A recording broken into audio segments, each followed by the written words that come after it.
Were we a little bit too hard on Bill O'Brien and his tenure with the Houston Texans? I'll be talking about that on today's program, as well as the latest comments from Stefon Diggs, talking about the Minnesota Vikings, maybe throwing a little shade their way. I'll let you know, is that a problem for the Texans locker room? And lastly, DeMeco Ryans, he's been talking very highly on Brevin Jordan. He's in a contract year. Could he be a breakout candidate for the Texans this season? I'll break all these stories down on today's video.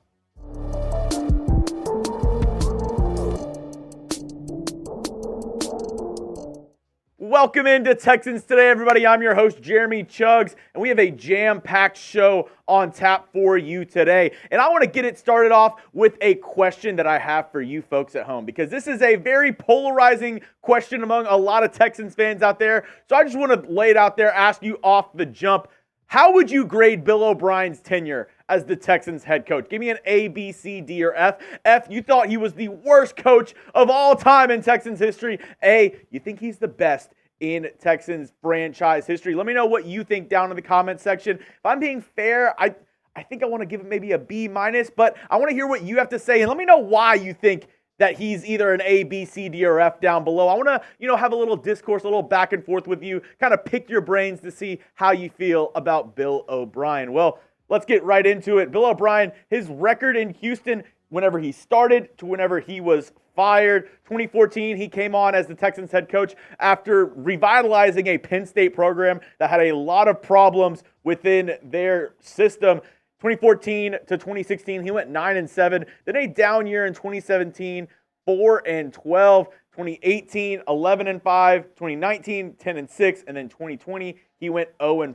For 7 years, he went 52-48, 2-4 in the playoffs, and he had 4 division titles while he was the head coach of the Houston Texans. And I'm just going to go out and say it. As a head coach, I didn't think that he was actually too bad. I thought he was a pretty decent head coach. But the problem really came whenever he got a little bit more responsibility, whenever they put a little bit of the GM responsibility on Bill O'Brien. And I found it really interesting. He went on the Next Up podcast with Adam Brenaman and talked about, his time with the Houston Texans and a little bit behind the curtain about him becoming the GM. This is what he had to say.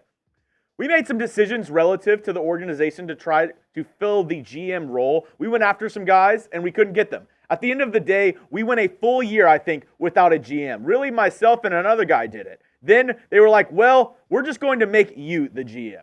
That's another lesson I learned. I didn't really enjoy being the GM. I didn't enjoy negotiating contracts. In some respects, I lost relationships with some of the guys that I was coaching. And Bill O'Brien actually makes a pretty good point there. I mean, if you're the head coach, it could be a little bit of a conflict of interest if you're also the one negotiating the contracts, if you're also the one having to deal with the GM side, the GM role of it. Very few have been able to kind of balance both of those things. Bill Belichick, but I mean, was he really even good at that? Once he became GM, there was a lot of problems with him having that much power over the organization. So I think at the end of the day, him being a GM really wasn't a good fit for Bill O'Brien, but also I put it on the organization a little bit of giving him that much power, giving him that much responsibility to one man and having all that on his plate whenever he should really just be focusing on coaching this team. But I will say this. Later on in the interview, he said, my biggest skill is as a talent evaluator. I'm really good as a talent evaluator. And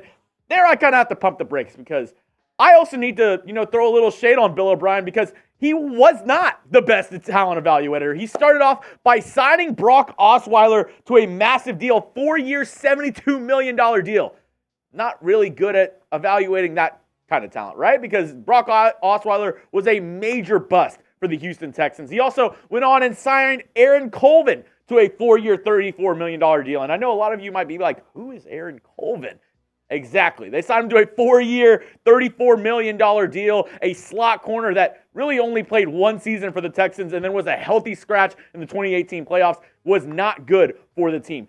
I also put on there the entire 2015 draft class. I mean, Bernardrick McKinney was your best player in round 2, and I mean, he was okay, he was decent, but he didn't get another contract with the Texans. I mean, he was really an average linebacker. He was good, but he was the best player out of that class. The rest of them were all busts. And then also, lastly, the trade for DeAndre Hopkins. If you're saying you're not a talent evaluator, I get that. But how do you see David Johnson to DeAndre Hopkins and say, you know what? This is a fair trade for my team. It's not at all. These were all bad decisions made by Bill O'Brien. So I really, when looking back at his tenure, when looking back at his time with the Houston Texans, there's ups and downs. I don't think he's as bad as people thought he is or make him out to be. But at the same time, he made a lot of decisions. He made a lot of, moves with the Houston Texans while he was the head coach, while he was the GM, that really set this organization back. I do think at the end of the day, he's a decent head coach, and maybe he lost his way a little bit down the way. But, 4 division titles in 7 years isn't really bad. Most of the years that he was the head coach, the Texans won the AFC South. So at the end of the day, Bill O'Brien, I give him a B-. Maybe a B, maybe an 80, but I think it was the right move to move on from him, and obviously we're in a much better place now with DeMeco Ryans at the helm. Next up, let's kind of switch subjects. Let's talk about Stefon Diggs, because he's been in the headlines a lot this offseason, being traded to the Houston Texans, and then a lot of things that he said has kind of raised some eyebrows. A lot of people question his character, question how good of a teammate he is, how good of a locker room guy he is, and the flames were kind of added to the fire with his recent comments around the Minnesota Vikings and how they traded him. This is what Stefon Diggs had to say.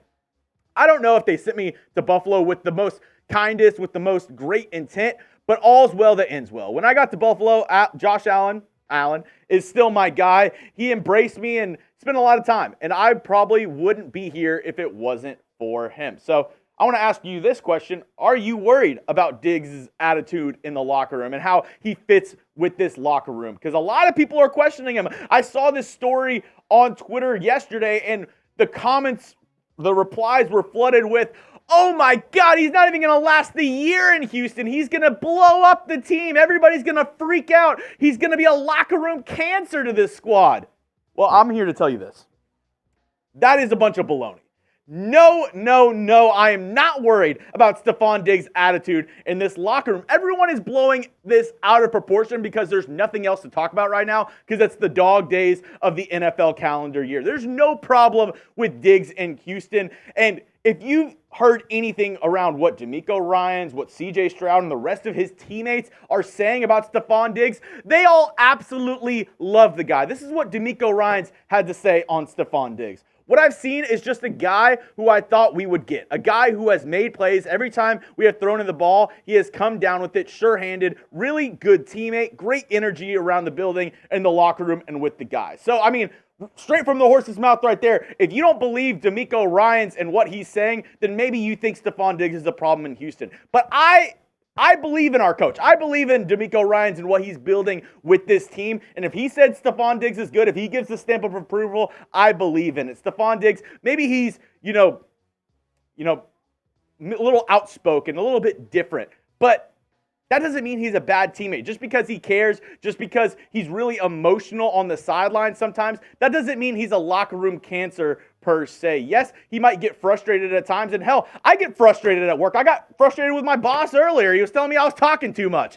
But that doesn't mean I'm a bad employee. That means I care, and that means I care about my job. And that's what I think Stefon Diggs does. He really cares about his job, and he cares about the product that he puts on the field. And maybe that gets misconstrued by some people in the media or the haters out there that want the Texans' downfall in 2024. But I'm here telling you right now, everything is good with this team right now. Everything is good with Stefon Diggs. And anybody telling you otherwise, they're just a hater.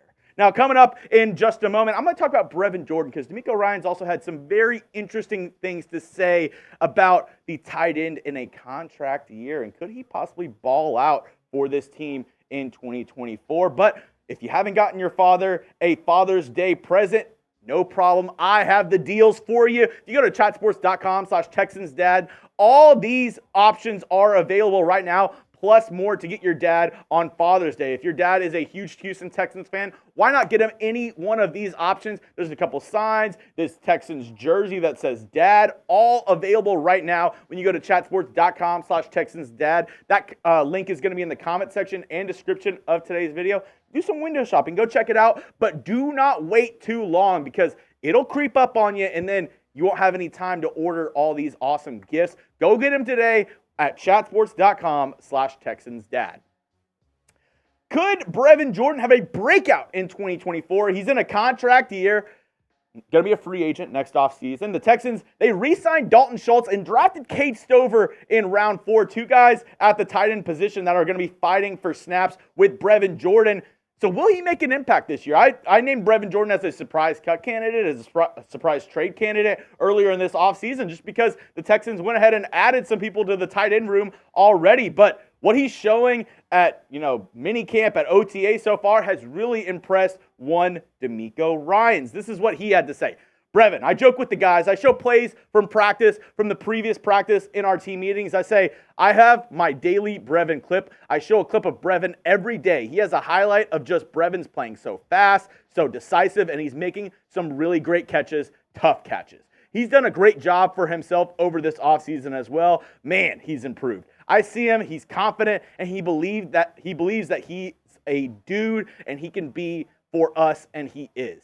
And I'm excited to see that confidence that Brevin is displaying throughout. Now, Brevin Jordan, he has a lot of pressure on him this year. Like I said, in a contract year, free agent next offseason. So if he plays well for the Texans this year, could he get paid next offseason? That's really up to Mr. Jordan. And as we look at the tight end depth chart, as of right now, I have Cade Stover slotted in ahead of him at tight end 2. But maybe I was a little too, hasty. Maybe I was pushing the gun a little bit too much, because maybe Brevin Jordan is the tight end 2, and they have Cade Stover as somebody to just kind of learn behind these two guys for this season and step in next year after Brevin Jordan maybe leaves in free agency. This is going to be an interesting battle, that tight end 2 battle that you will have to watch throughout training camp and the preseason to see if Brevin Jordan is going to get more snaps than Cade Stover in 2024. That's all I have for you on today's show, everybody. As always, if you want more Texans news and rumors, the dankest memes on the internet, follow me at Jeremy Chugs on Twitter. And as always, go down and hit that sub button if you want daily Texans content all year long. We are the fastest growing Texans channel on YouTube for good reason. We bring you daily content for free. We're not going to, send you to a website that you have to pay for anything. We're not going to have a paywall or anything. All my videos are 100% free, and we have the best Texans community here on YouTube. I love going down in the comments, talking it up with all y'all, chopping it up with all the Texans fans down there. So if you want a good Texans community, daily Texans videos for free, we're your place. Go down and hit that sub button right now.